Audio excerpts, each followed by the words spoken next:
कश्मीर में एक main stream हुआ करता था, लेकिन उस मेन स्ट्रीम का जिबा कर दिया गया, कत्ल हो गया।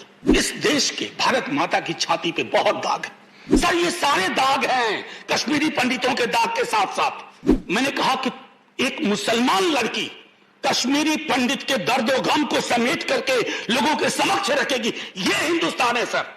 कश्मीर होगा, कश्मीरियत होगी, इंसानियत होगी, क्योंकि अटल जी से ज्यादा कोई नहीं जानता था। आपके दल में सबसे बड़े नेता, चुनाव भले कोई और जीत जाए,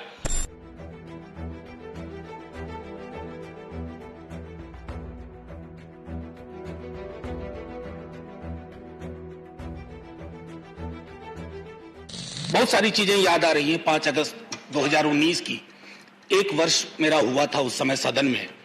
वो छवियां भुलाए नहीं भूलती हैं, इतिहास तय करेगा क्या पाया क्या खोया। लेकिन सर मैं 47 से लेकर अब तक जब कश्मीर का इतिहास देखता हूं, दिक्कतें आपके समय नहीं, ऐसा कि नहीं, पहले भी थी, बहुत दिक्कतें थी सर। कश्मीर में एक मेन स्ट्रीम हुआ करता था, मेन स्ट्रीम 370। मैंने कहा ना इतिहास मूल्यांकन करेगा, लेकिन उस मेन स्ट्रीम का जिबा कर दिया गया, कत्ल हो गया। वो मेन स्ट्रीम नहीं एग्जिस्ट करता है।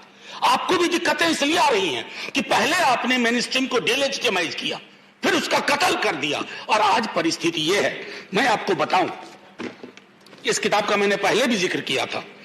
एक सिपाही कहता है कश्मीर का कि एक मिनट, वो कहता है और बहुत पीड़ा से कहता है, वो कहता है कि हाँ, हम ना तो अपनों के हो सके और ना ही हम पर भारत के उच्च अधिकारियों को भरोसा। ये जो भरोसे का सूचकांक कश्मीर में खत्म हुआ, ये चिंता का विषय है। मैं नहीं समझता हूं कि आपके लिए चिंता का विषय नहीं होगा, लेकिन आपकी चिंता की लकीरें आपके माथे पे शिकन बन के नहीं घूम रही हैं।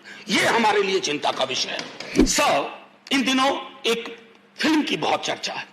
मेरा व्यक्तिगत तौर पे कोई विरोध नहीं है कि कोई भी एक्सपीरियंस, पेनफुल एक्सपीरियंस डॉक्यूमेंट। मैंने खुद देखी है वो फिल्म, मैंने परजानियां भी देखी है, मैंने राम के नाम भी देखी है, मैंने ट्रायम्फ ऑफ विल देखी है जो लेनी रफंसल ने बनाई थी जर्मनी में। मैं सिर्फ इतना कहना चाहता हूं सर, इस देश के भारत माता की छाती पे बहुत दाग है। 47 का तमस डॉक्यूमेंट करता है सर। उसके बाद 83 में नल्ली होता है, 84 में सिखों के साथ होता है, 2002 में गुजरात होता है सर। ये सारे दाग हैं कश्मीरी पंडितों के दाग के साथ साथ। ये सारे दाग, ये घाव, ये हमें रिकंसिलिएशन से भरने होंगे। एक घाव और दूसरे घाव के बीच में तेजाब डाल करके आप कुछ नहीं हासिल करेंगे। भारत माता और लहूलुहान होगी, और जब लहूलुहान होगी ना सर, तो कुछ भी नहीं बचेगा, क्योंकि वोट की फसल का भी एक थ्रेशोल्ड वैल्यू है। मैं कल सदन में नहीं रहूंगा, आप में से भी कई लोग नहीं रहेंगे, लेकिन कश्मीर होगा, कश्मीरियत होगी, इंसानियत होगी, क्योंकि अटल जी से ज्यादा कोई नहीं जानता था। आपके दल में सबसे बड़े नेता, चुनाव भले कोई और जीत जाए, लेकिन आपके दल के सबसे कद्दावर नेता अटल बिहारी वाजपेयी थे और रहेंगे।